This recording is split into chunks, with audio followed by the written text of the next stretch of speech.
بھی کر سکتے ہیں کہ دعا جو ہے, دعا کی قبولیت اگر آپ نے آسان کرنی ہے تو اس میں یہ چیز بھی ہے کہ آپ اللہ کا شکر ادا کریں.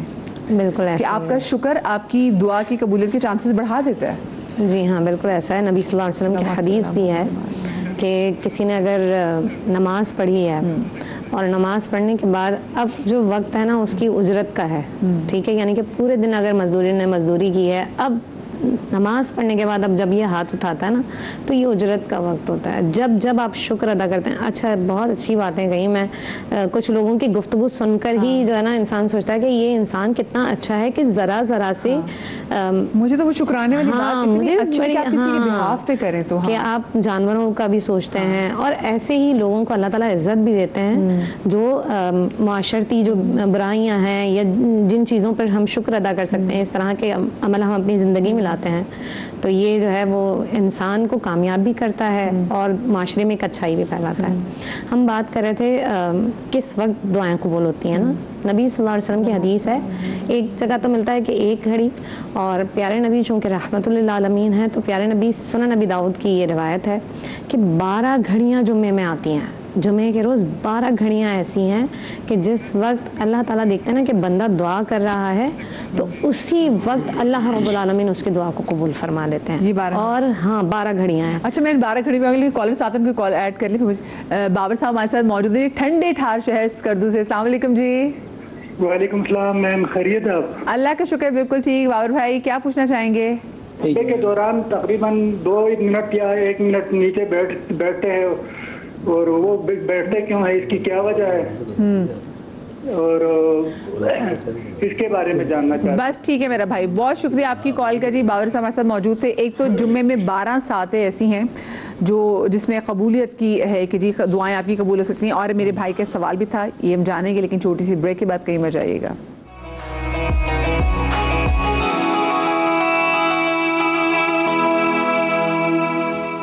جی بریک کے بعد آپ کو ایک بار پھر سے خوش آمدید کہتے ہیں. اور آج کیونکہ ہم جمعے کی فضیلت کے حوالے سے بات بھی کر رہے ہیں, اور ساتھ میں آپ کی بہت سارے جو شرعی مسئلے کچھ سوالات ان کا جواب بھی آج کے شو میں ہم تلاش کرنے کی اس کو کوشش کریں گے. اس سے پہلے کہ میں وہ جو ہماری کال آئی تھی انہوں نے کہا تھا ہمارے مولوی بھائی ایرک والے مولوی بھائی سے سوال کیا تھا. ہماری بہن ہمیں 12 ساعتوں کے حوالے سے بتا رہی تھی کہ جس میں دعا کی قبولیت کا وقت ہوتا ہے جمعے کے دن. نبی صلی اللہ علیہ وسلم نے ارشاد فرمایا کہ خاص طور پر ان 12 ساعتوں کو عصر کے بعد جو اخیر ٹائم ہے نا اس میں تلاش کرنا ہے آپ نے. یعنی مغرب سے 20 منٹ پہلے جو دعائیں مانگی جاتی ہیں اللہ تعالیٰ خاص طور پر ان دعاؤں کو قبول فرماتے ہیں. اس کے علاوہ آج کے دن سورہ کہف, یہ آپ نے پہلے بتایا وہ تو کسی بھی دن میں آپ کو قبول, یہ جمعہ کے دن جمعے کے دن کی ہی ہیں 12 ساعتیں. اس کے علاوہ زمزم پینے کے بعد بھی آپ جو دعا مانگتے ہیں اللہ تعالیٰ اسے قبول فرماتے ہیں. اور اگر کوئی مریض بہت زیادہ بیمار ہے اور زمزم پیتا ہے تو اصحاب کی زندگی سے ہمیں ملتا ہے کہ کبھی وہ بیمار ہوتے تھے تو زمزم زیادہ پیا کرتے تھے تو اس سے طاقتور ہو جایا کرتے تھے, فربا ہو جایا کرتے تھے. تو زمزم کے فضائل میں ایک چیز یہ بھی آتی ہے. اس کے علاوہ مدیحہ جب ہم اللہ تعالیٰ سے مانگتے ہیں تو ہمارے پاس کوئی تمہید نہیں ہے. مجھے کسی سے کام پڑے, آپ سے کام پڑ جائے, مجھے پوری تمہید باندھنی پڑے گی کہ مجھے یہ مسئلہ ہے مدیحہ, میرا یہ مسئلہ ہے, مجھے اس چیز کی ضرورت ہے. کتنی تمہید باندھنی پڑتی ہے نا بندوں کے جسٹیفائی کرنا ہوتا ہے نا. اللہ تعالیٰ کے ساتھ سامنے ہم تمہید کیوں نہیں باندھتے ہیں, وہ جانتے ہیں, ہے نا. اور یہ وقت ہوتا ہے کہ جب آپ اللہ تعالیٰ سے کہیں کہ اللہ تعالیٰ میرا یہ مسئلہ ہے, یہ مسئلہ ہے, یہ مسئلہ ہے, آپ ہیں جو حل کر سکتے ہیں. بے شک. اچھا مثال کے طور پر, اور دعا مانگنے میں شرط نہیں ہے کہ یہ مانگے اور یہ نہیں مانگے, کچھ بھی مانگے اللہ تعالیٰ سے.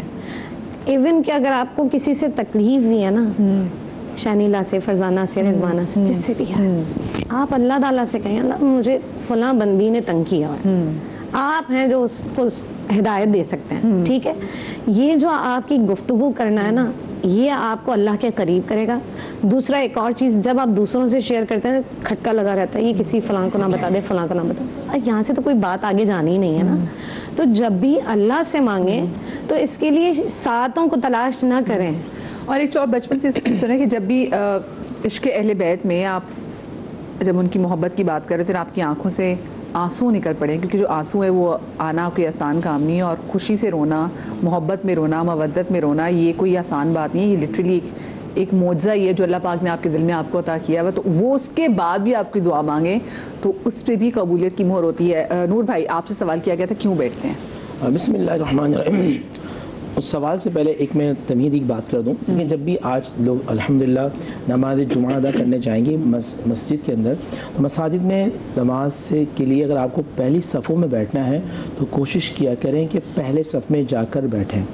اور پہلے بھی آئیں. ہماری یہ ہوتا ہے کہ بجائے کہ کود کے نبی پاک صلی اللہ علیہ وآلہ وسلم نے سختی سے اس کو منع فرمایا ہے کہ آپ دیر میں آئیں اور لوگوں کی گردنیں پھیلانتے ہوئے آگے جائیں. اس کو نبی علیہ الصلوۃ والسلام نے ناپسند کیا ہے. آپ یہ سمجھتے ہیں کہ آگے جا کے آپ کو مقام یہ فضیلت مل جائے گی، کیسے مل سکتی ہے جس کو نبی علیہ الصلوۃ والسلام نے روکا ہو. پورا دین جو ہے وہ نبی علیہ الصلوۃ والسلام کی محبت اور چاہت پر ہی ہے. جو آقا علیہ الصلوۃ والسلام نے کیا وہ دین کا حصہ بن گیا. اور جب بات خطبے کی آتی ہے تو خطبے میں بیٹھا جاتا ہے، کیوں کھڑا ہو جاتا ہے. ہمارے ایک دوست ہیں یہاں کے پہلے وفاقی وزیر بھی رہے عبدالحسیب صاحب. عبدالحسیب بھائی نے ایک دن مجھے کال کی کہنے لگے کہ یہ جو نماز جمعہ میں بیٹھتے کیوں ہیں؟ مطلب میں نے کہا نبی اسلام کی سنت ہے. کہا آپ تحقیق کریں ایسا کیوں کرتے ہیں. پھر تحقیق کے لیے ہم نے بہت امہات الکتب کو کھنگالا اور دیکھا تو معلوم ہی چلا کہ یہ بھی نبی علیہ الصلوۃ والسلام کی سنت جلیلہ ہے. اچھا، اللہ کے محبوب ہیں محمد الرسول اللہ صلی اللہ علیہ وسلم، اور محمد الرسول اللہ کے محبوب ہیں حسن اور حسین. اور مسجد نبوی کے اندر وہ واقعہ ہے کہ نبی علیہ الصلوۃ والسلام اللہ کا ذکر کر رہے ہیں اور سامنے اکابر صحابہ بیٹھے ہیں. سیدنا ابو بکر صدیق بیٹھے ہیں، عمر فاروق بیٹھے ہیں، عثمان غنی بیٹھے ہیں، مولا کائنات سیدنا علی شیر خدا بیٹھے ہیں، بلال حبشی بیٹھے ہیں، حضرت سعید بیٹھے ہیں، حضرت سعد بیٹھے ہیں، ابھی بہت سارے لوگ بیٹھے ہیں. اور اتنے میں اللہ کے نبی صلی اللہ علیہ وآلہ وسلم دیکھا کہ سامنے سے وہ شہزادے آ رہے ہیں اور چھوٹے سے ہیں اور قریب تھا کہ وہ گر جاتے. اور نبی علیہ الصلوۃ والسلام نے آگے بڑھ کے ان کو سینے سے تھاما اور تھامنے کے بعد آپ نے وہ خطبہ میں آپ بیٹھ گئے اور اس کے بعد پھر کچھ دیر کے بعد پھر اللہ کے نبی صلی اللہ علیہ وسلم دوبارہ اس خطبے کو کنٹینیو کیا. تو وہ میں یہ کہتا ہوں میرا وجدان یہ ہے کہ اللہ سبحانہ و تعالیٰ کو اپنے محبوب کی اور پھر ان کے محبوب کی وہ اتنی پسند آئی کہ رہتی دنیا تک محبوبین کی سنت کو اللہ نے قائم و دائم فرما دیا. اس کا مطلب ہے کہ جو ممبر پہ جو خطبہ دیا جاتا ہے تو یہ جو بیٹھنا ہے یہ بتاتا ہے کہ دن کی فضیلت بھی بتاتا ہے اور جن کے ذکر ہو رہا ہے اور جن کے بھی آپ نے نام لیا ان کی فضیلت کے بارے سے بتاتا ہے کہ رہتی دنیا تک. میں آپ کو ایک حدیث پڑھ دوں، مطلب یہ بتایا گیا کہ ممبر سے ان کا احترام بھی کتنا ضروری ہے. ذکر الانبیاء من العبادتی و ذکر الصالحین کفارۃ، او کما قال علیہ الصلوۃ والسلام، کہ اللہ کے انبیاء کا ذکر کرنا اللہ کی عبادت ہے. و ذکر الصالحین کفارۃ، اور نیک بندوں کا ذکر کرنا گناہوں کا کفارہ ہے.